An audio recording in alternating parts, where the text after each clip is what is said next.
Étape 4. L'instant décision. L'instant décisif est un instantané crucial. L'instant T, l'instant tabac, devient l'instant D, l'instant décision. Toute l'étape 4, qui pourrait durer des mois, est suspendue à un instant infime, intime, infiniment crucial. C'est à ce stade que vous passez du fumeur qui fume moins à celui du fumeur qui ne fume pas. Ce n'est pas vraiment nouveau pour vous. Depuis que vous êtes devenu fumeur, vous êtes à ce stade entre chaque cigarette.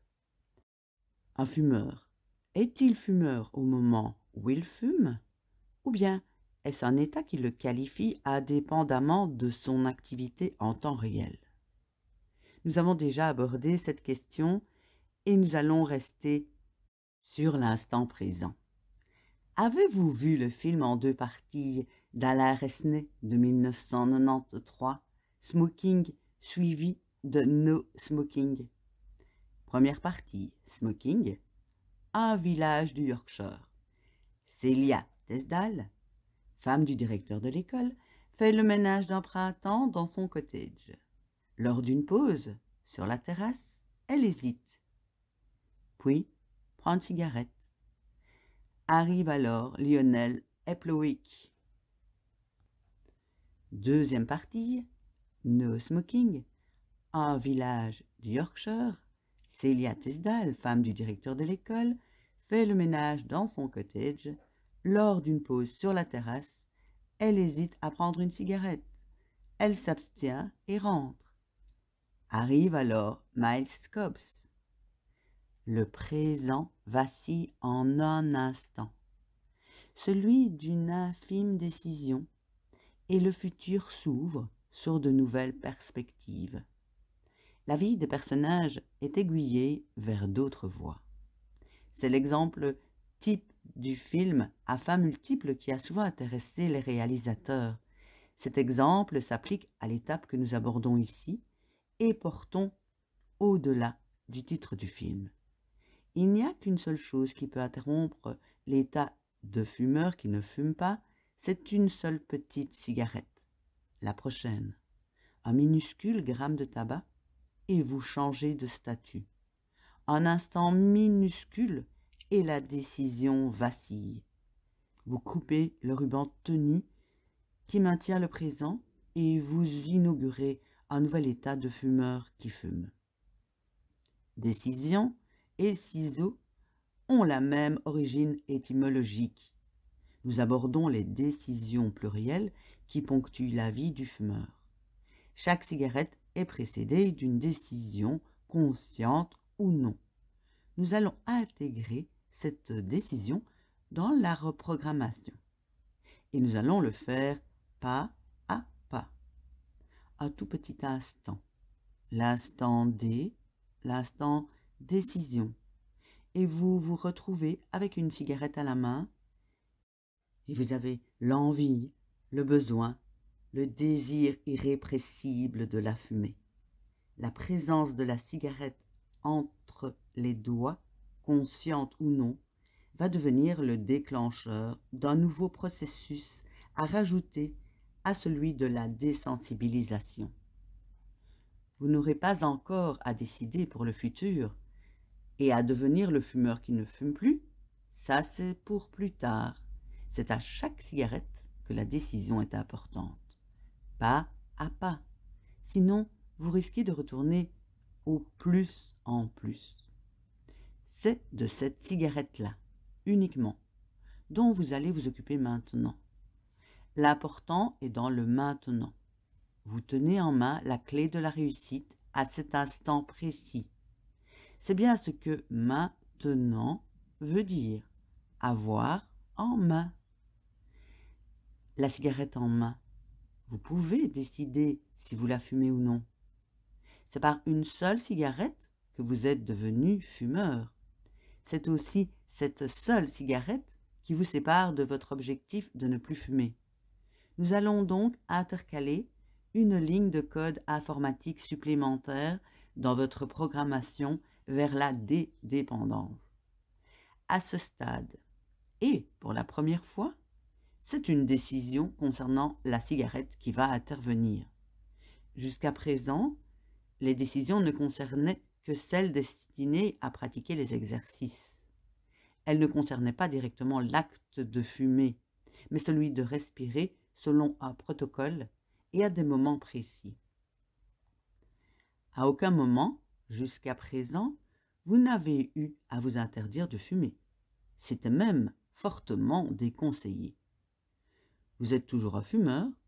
Il est important de savoir que pour toute la durée de l'étape 4, vous allez le rester. En tout cas, l'option de fumer vous sera toujours offerte. Vous n'allez pas interdire, mais intercaler une question dans le processus déclenché par la prise de la prochaine cigarette. La technique de l'instant D. 1. Pratiquez le 365 tous les jours. 2. Chaque fois que vous prenez une cigarette, faites une pause, constatez le geste qui signifie « j'ai le désir de fumer ». 3. Ne faites plus rien et faites un calme express immédiatement. 4. Décidez, pour la seule cigarette de l'instant, de choisir l'une des deux options suivantes. L'option A, accepter de passer un moment désagréable induit par le manque de nicotine, tout en sachant que vous avez la possibilité d'y mettre fin instantanément en fumant. Vous ne décidez que pour l'instant présent, que pour une seule cigarette. Vous n'êtes qu'à une seule bouffée du soulagement temporaire et le paquet est dans la poche. B. Risquez de fumer cette cigarette, mettre fin au manque en sachant qu'elle ouvre la voie à des milliers d'autres et au risque de ne jamais pouvoir ne plus fumer. 5. Exécutez l'option choisie. Acceptez l'inconfortable ou risquez l'incontrôlable. La mnémotechnique. Le cigare. L'aide-mémoire de l'étape 4 est donc cigare. C pour constat. Je constate que ma main a pris le paquet de cigarettes.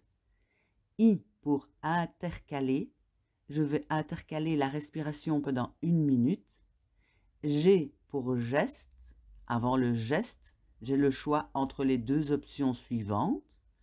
A pour accepter l'inconfort du syndrome de sevrage ou R pour refumer au risque de ne pas pouvoir contrôler la suite.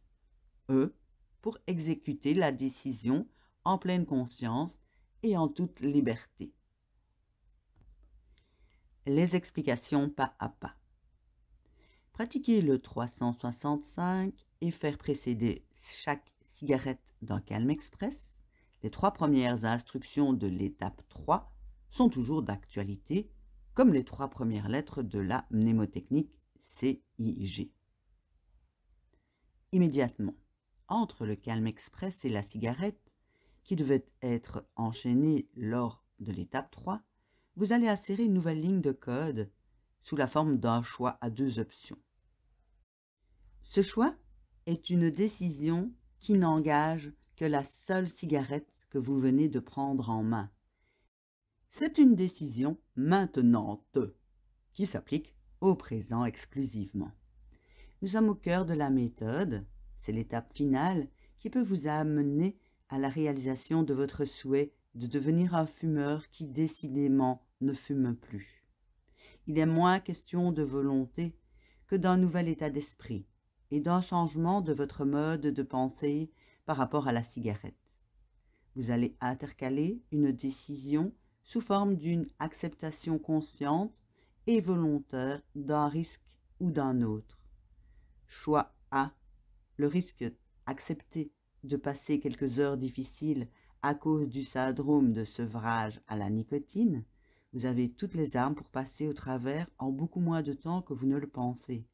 Le sevrage n'aura lieu qu'une fois, si ce risque est accepté et maintenu. Vous aurez d'autres épisodes de désir de fumer que vous traiterez exactement de la même façon, avec de plus en plus de facilité et de rapidité. Vous avez la possibilité de passer à travers le désagrément du sevrage une seule fois. Choix R, le risque de refumer et d'avoir tout à refaire. Ou autrement dit, le choix B pour basculer.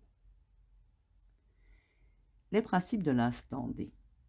Vous êtes à l'étape finale, celle qui pourrait être la plus difficile pour vous. C'est celle d'un instant ordinaire de votre vie, celui qui pourrait devenir le premier instant de la première journée du reste de votre vie, une nouvelle vie extraordinaire. Vous devez absolument comprendre comment fonctionne la méthode pour qu'elle soit efficace pour vous aussi. Je vous propose cette méthode qui diffère de la plupart des autres par deux principes essentiels, ceux que j'aimerais que vous compreniez. 1. Un instant décisif. Vous ne pouvez pas décider pour la vie, pour une année, pour une semaine ou même pour toute une journée. Vous décidez pour un seul instant, une seule cigarette.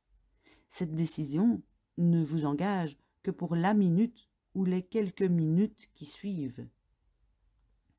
Comment voulez-vous prendre un engagement pour les 7300 déclencheurs émotionnels, stresseurs, irritants, troublants et autres que vous ne soupçonnez même pas pour la prochaine année? L'année dernière, vous avez renforcé le lien qui vous unit à la nicotine au moins autant de fois. Le fumeur moyen qui désire arrêter de fumer a déjà consumé au moins 150 000 cigarettes. L'engagement définitif est quasi impossible et vous le savez. Pourriez-vous jeter 33 000 € dans l'incinérateur en une seule décision maintenant? C'est ce que vous avez probablement fait en 10 ans, le double en 20 ans. Pourriez-vous jeter 33 centimes maintenant? Vraisemblablement. C'est ce que vous ferez si vous fumez la prochaine cigarette. Les grandes décisions, pour le long terme, sont impossibles à tenir. Ramener le tabac à l'argent est une comparaison hâtive, facile à faire, mais qui peut mettre en perspective l'énormité de la tâche à accomplir si la décision engage tous les jours du reste de votre vie. 1 gramme à la fois, une cigarette à la fois, un déclencheur à la fois. C'est du très court terme. Interdisez-vous de regarder plus loin. L'avenir tient à une seule cigarette, celle à venir que vous pouvez écarter ou allumer. Cette notion est très importante. Vous souvenez-vous de vos résolutions du premier de l'an? La révolution que vous vous étiez engagé à faire dans votre vie et autour de vous? Les révolutions font souvent un petit tour et puis s'en vont. C'est la seule cigarette que vous êtes en train de prendre en main qui est importante à cet instant précis. Écarter la prochaine cigarette sera certainement inconfortable et souvent désagréable le temps de quelques heures ou quelques jours.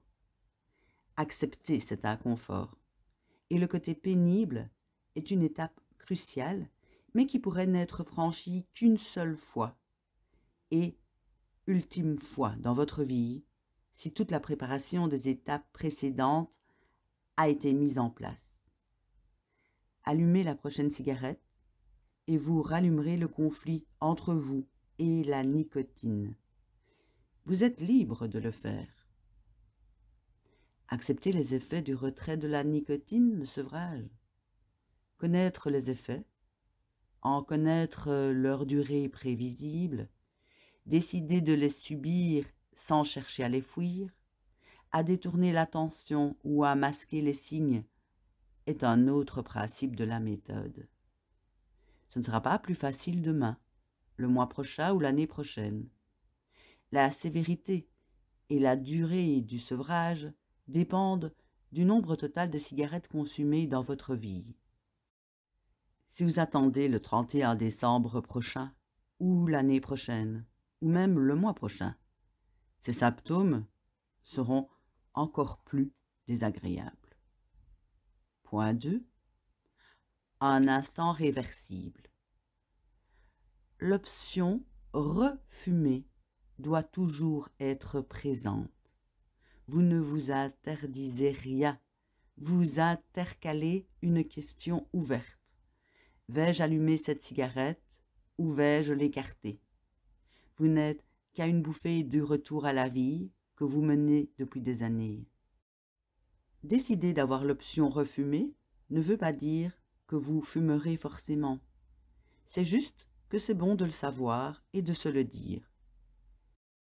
Cette réversibilité possible est un état d'esprit, une preuve de la liberté que vous revendiquez. La cigarette que vous avez en main, vous pouvez la ranger dans le paquet ou vous pouvez la fumer. Un dilemme. La définition du dilemme est un choix à deux propositions contradictoires et insatisfaisantes. C'est-à-dire qu'il y a un désagrément ou une souffrance dans les deux cas. C'est un double problème. Ce mot a d'ailleurs la même origine grecque. Le dilemme face auquel vous vous mettez volontairement à la prise de chaque cigarette sera forcément insatisfaisant. Et c'est ici que la nicotine vous a piégé. Fumer est insatisfaisant sur le long terme, en termes de santé, de qualité de vie, de relations, d'amour, de sexualité et en termes de longévité. Mais la nicotine titille votre cerveau, la force à sécréter de la dopamine et le court terme pseudo-satisfaisant établit un écran de fumée entre le moment présent et l'avenir. Le court terme semble satisfaisant, c'est un leurre. Ne pas fumer est insatisfaisant sur le court terme. Vous allez passer quelques heures difficiles au plan physiologique et quelques jours difficiles au plan émotionnel et psychologique. Ne pas fumer n'est véritablement satisfaisant que sur le long terme, en termes de santé, de qualité de vie, de relations, d'amour, de sexualité et en termes de longévité.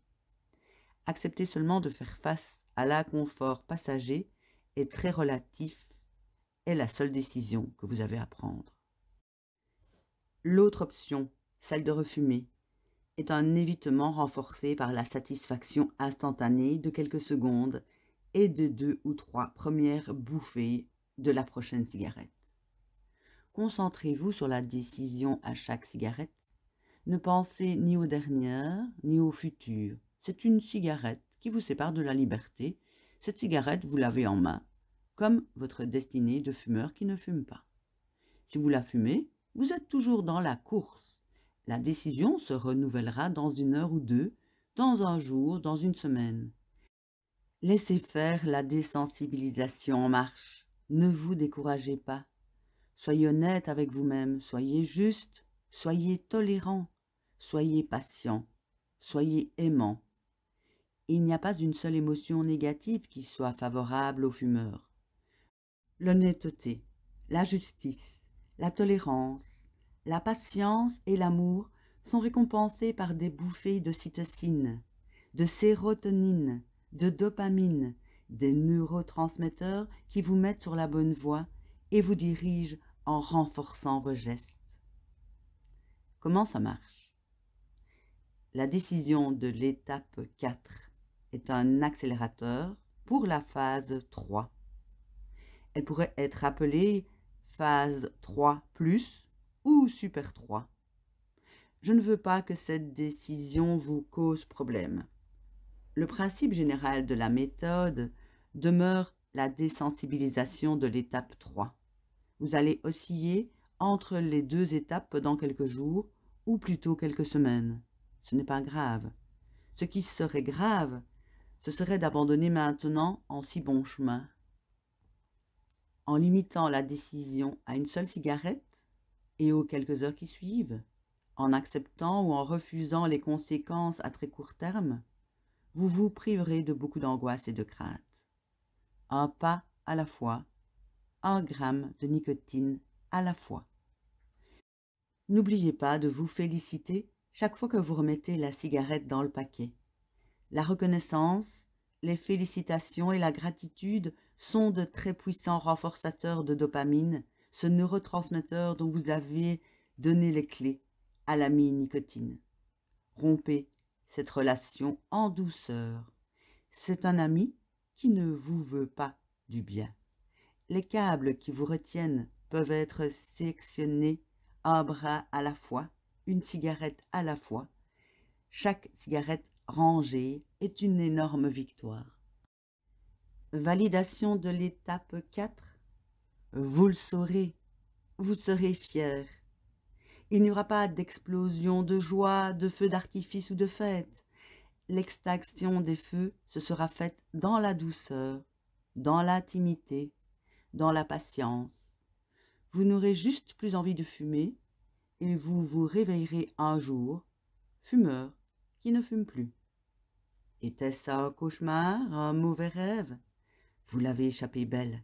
Reprenez donc cette journée où vous l'avez laissée, le jour de votre première cigarette. Une vie normale, banale, d'homme ou de femme simple, mais tellement extraordinaire sans tabac.